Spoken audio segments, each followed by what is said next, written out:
काशी, जिसे बनारस, वाराणसी या अविमुक्त क्षेत्र के नाम से भी जाना जाता है, वो जगह थी जहां वक्त ठहरता नहीं था मगर आत्माएं ठहर जाती थीं।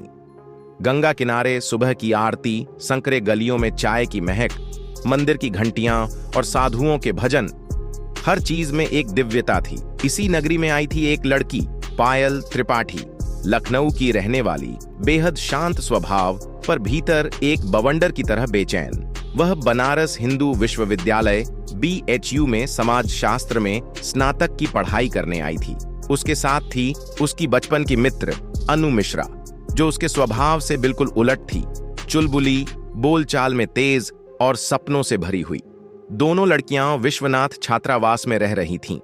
नया शहर, नया माहौल और खुद को खोजने की नई शुरुआत। काशी केवल तीर्थ नहीं, यह आत्मा को दिशा देती है। पायल ने अपनी डायरी में लिखा था, BHU का पहला दिन, गर्मी से झुलसती हुई दोपहर, लेकिन लड़कियों की आंखों में ठंडी उम्मीदें थीं। कैंपस में रंग बिरंगे चेहरे, अलग अलग राज्यों से आए हुए छात्र और छात्राएं। कोई क्लास के लिए दौड़ रहा था, कोई चाय की टपरी पर दोस्तों संग बैठा। पायल और अनु ने अपनी क्लास शुरू की। धीरे धीरे दोस्तों का दायरा बढ़ा, लेकिन फिर एक दिन लाइब्रेरी के बाहर पहली बार पायल की नजर सोनू सिंह से टकराई। सोनू सिंह पटना से आया हुआ एक विद्यार्थी जो राजनीति विज्ञान में मास्टर्स कर रहा था। उसका अंदाज देसी था, लेकिन बातों में शहद। लोगों से घुल मिल जाना उसका हुनर था। अनु को वो जरा भी पसंद नहीं आया, पर पायल, उसकी बातों में कुछ तो था जो उसे खींचता चला गया। एक दिन सोनू ने कहा, काशी में सब कुछ मिल सकता है पायल जी, बस एक सच्चा दिल मुश्किल से मिलता है। वो बात सीधी पायल के दिल में उतर गई। वो धीरे धीरे सोनू की बातों में बहने लगी। पायल को यकीन नहीं होता था कि वो किसी से इतनी जल्दी जुड़ सकती है, लेकिन सोनू के साथ हर शाम घाट पर बातें करना, उसकी मुस्कान देखना अब उसकी जिंदगी का हिस्सा बनता जा रहा था। अनु को शक था, पायल, वो लड़का तुम्हारे लिए सही नहीं है, उसके इरादे मुझे ठीक नहीं लगते। अनु, तुम हर किसी में शक मत देखा करो, दुनिया में अच्छे लोग भी होते हैं। पायल ने जवाब दिया, लेकिन अनु का दिल कह रहा था कि कुछ गड़बड़ है। एक दिन BHU के सामने बारिश शुरू हो गई। सब भागे, लेकिन सोनू और पायल एक पेड़ के नीचे रुक गए। अगर तुम्हारे और मेरे बीच कुछ हुआ तो क्या तुम मुझे अपनाओगे? पायल ने झिझकते हुए पूछा। पागल हो क्या? मैं तो कब से यही चाहता हूं, शादी, घर और तुम। सोनू ने उसके हाथ पकड़ लिए। वो रात उनकी जिंदगी की दिशा बदल गई, लेकिन पायल को क्या पता था कि यह सिर्फ एक किस्सा था। उस दिन के बाद पायल और सोनू और भी करीब हो गए। सोनू उसे काशी की गलियों में घुमाता, घाटों पर ले जाता और जिंदगी के हसीन सपने दिखाता। हम शादी वाराणसी में नहीं करेंगे, पटना में करेंगे। मां को तुम बहुत पसंद आओगी। पायल एक मासूम लड़की थी। उसकी आंखों में सोनू के लिए मोहब्बत नहीं, इबादत थी।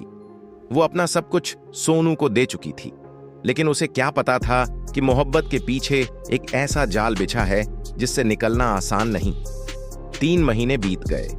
सोनू अब मिलने में बहाने करने लगा, कॉल उठाना कम कर दिया।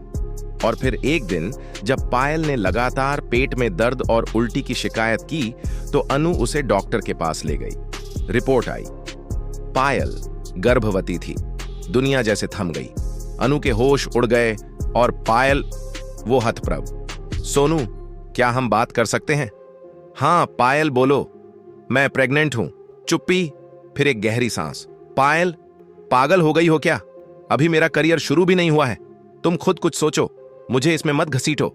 उस दिन पायल को पहली बार समझ आया कि वो जिस प्यार को पकड़कर जी रही थी, वो दरअसल एक छलावा था।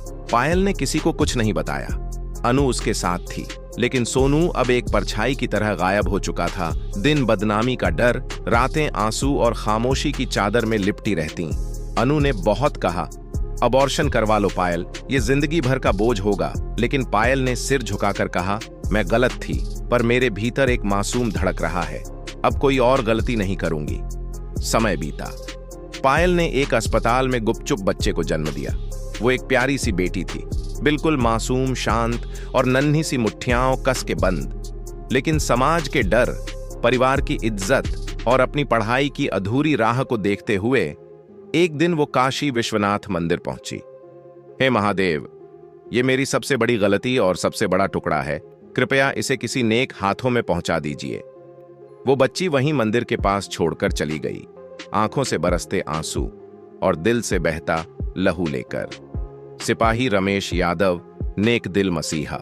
उसी दिन मंदिर की ड्यूटी पर था सिपाही रमेश यादव, एक सीधा सादा लेकिन बेहद ईमानदार और दयालु पुलिसकर्मी। उसकी अपनी कोई संतान नहीं थी। जब उसकी नजर बच्ची पर पड़ी, सफेद कपड़े में लिपटी रोती हुई, तो उसका दिल कांप गया। कौन है तू? किसने छोड़ा तुझे? किसी से जवाब नहीं मिला सिवाय एक चिट्ठी के। इस बच्ची का कसूर सिर्फ इतना है कि वो एक धोखे की कहानी से जन्मी है। अगर आप इसे जीवन दे सको तो दीजिए, नहीं तो ईश्वर जाने। रमेश बच्ची को अपने घर ले गया।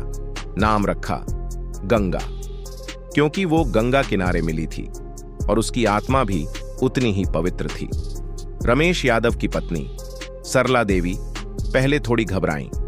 इतने छोटे बच्चे की जिम्मेदारी, वो भी बिना पूछे। लेकिन जब उन्होंने बच्ची की मासूम आंखों में देखा तो मां के दिल ने जैसे खुद ब खुद जवाब दे दिया। गंगा धीरे धीरे रमेश और सरला की दुनिया बन गई। उनकी खोखली सूनी जिंदगी अब चहकने लगी थी। पायल अब खुद को किताबों में डुबो चुकी थी। क्लास के बाद लाइब्रेरी, फिर हॉस्टल, फिर देर रात तक पढ़ाई। उसने सोनू से रिश्ता तोड़ दिया था और अनु ही उसकी एकमात्र सहेली बनकर साथ रही। हर बार जब किसी बच्चे की किलकारी सुनती, उसका दिल अंदर से हिल जाता। लेकिन उसने रोना छोड़ दिया था। अब सिर्फ लक्ष्य था आईपीएस। उधर सोनू अब वाराणसी से पटना लौट चुका था। वहां उसने सरकारी परीक्षा की तैयारी का बहाना बना रखा था, लेकिन असल में वो रिश्तेदारों के यहां रहकर ऐश कर रहा था। कुछ महीनों बाद उसे एक अमीर लड़की से रिश्ता मिल गया। दहेज में मोटी रकम, गाड़ी और बिजनेस की डील। उसने बिना झिझक हां कर दी। पायल ने यूनिवर्सिटी में टॉप किया, फिर यूपीएससी की तैयारी में जुट गई। रात दिन मेहनत की और जब परिणाम आया, वो ऑल इंडिया रैंक 17 पर थी। पूरा बनारस चकित था। लेकिन वो मुस्कान जो बाकी उम्मीदवारों के चेहरे पर थी, पायल के चेहरे पर नहीं थी। मैं खुश हूं, लेकिन अधूरी। एक दिन पायल किसी केस के सिलसिले में काशी आई। वो अब ट्रेनिंग के बाद आईपीएस ऑफिसर बन चुकी थी। काशी विश्वनाथ मंदिर में वही जगह जहां उसने कभी अपनी बच्ची को छोड़ा था, वहां कुछ देर खामोश बैठी रही। तभी सामने से एक छोटी सी लड़की भागती हुई आई, गंगा, जो अब 6 साल की हो चुकी थी। मां, देखो मुझे प्रसाद मिला। उसने पीछे मुड़कर सरला देवी को पुकारा। पायल की नजरें फटी की फटी रह गईं। वो चेहरा, वो वही थी। पायल को उस बच्ची की आंखों में कुछ जाना पहचाना सा दिखा। वो उसकी चाल, उसकी मुस्कान, और जब उसने मां कहकर पुकारा तो जैसे दिल एक पल को रुक गया। क्या ये मेरी गंगा है?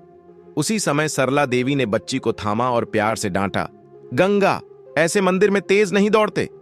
पायल वहीं स्तब्ध खड़ी रही, आंखें छलक उठीं। पायल ने अपनी पहचान नहीं बताई।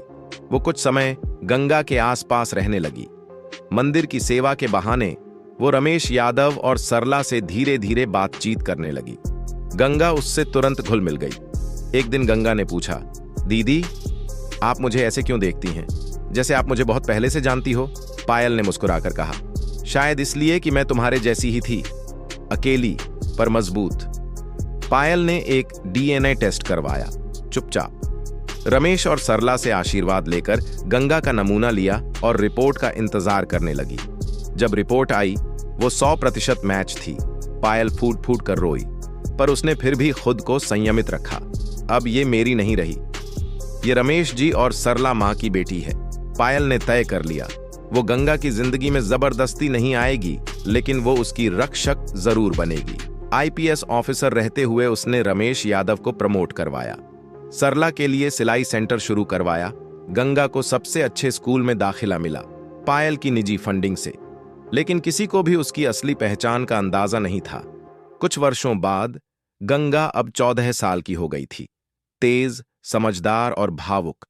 एक दिन उसे मंदिर के पीछे एक पुराना झोला मिला, जिसमें एक खत था, पायल द्वारा लिखा गया, और गलती से वहीं छूट गया था। खत में लिखा था, गंगा, जब तू बड़ी होगी तो शायद ये पढ़ेगी, मैं तुझसे माफी मांगती हूं, लेकिन जब मैंने तुझे छोड़ा तो हालात मेरे बस में नहीं थे। मैं तेरी मां हूं, लेकिन अब तू रमेश बाबा और सरला माँ की बेटी है और ये सच सबसे सुंदर है। बाकी यह वीडियो आपको अच्छी लगी हो तो इस वीडियो को लाइक करें और ऐसी और वीडियो सुनने के लिए Ananya Bharti inspired YouTube channel को सब्सक्राइब जरूर करें। तब तक मिलते हैं हम आपसे एक और प्रेरणादायक कहानी के साथ। तब तक आप अपना ख्याल रखें। धन्यवाद। The story of Ami Jan's life is one of sacrifices, love, and neglect. She was a woman who had dedicated her life to raising her 6 sons and had always put their needs before her own. But as her sons grew older and got married, Ami Jan's life began to change. Her daughters-in-law, who had once been so respectful and loving, began to treat her with neglect and disdain. They would often argue with her and ignore her needs, and Ami Jan was left feeling helpless and alone. Despite her efforts to be patient and understanding, the situation continued to deteriorate. One day, Ami Jan fell ill with a high fever, and her daughters-in-law refused to take care of her. They told her to ask her sons to hire a servant to take care of her, and Ami Jan was left feeling heartbroken and abandoned. As the days passed, Ami Jan's condition continued to worsen, and she was left feeling like a burden to her family. She had always been a strong and independent woman, but now she was forced to rely on others for even the simplest tasks. The arrival of Ramadan, the holy month of fasting, brought a sense of comfort and peace to Ami Jan. She had always loved this time of year, and the opportunity to focus on her faith and connect with Allah brought her a sense of joy and tranquility. But even this was not without its challenges. Her daughters-in-law complained about her decision to fast, telling her that she was too old and too weak. They accused her of being stubborn and selfish, and Ami Jan was left feeling hurt and alone. Despite the challenges and hardships she faced, Ami Jan remained steadfast in her faith and her commitment to Allah. She continued to fast and pray, and she found comfort and peace in her connection with her Creator. As the days passed, Ami Jan's health began to decline, and she was left feeling weak and vulnerable. But even in her weakness, she remained strong in her faith, and she continued to trust in Allah's plan for her life. The story of Ami Jan is a powerful reminder of the importance of faith, patience, and perseverance. It is a testament to the strength and resilience of the human spirit, and it is a reminder that even in the darkest of times, there is always hope and always a way forward.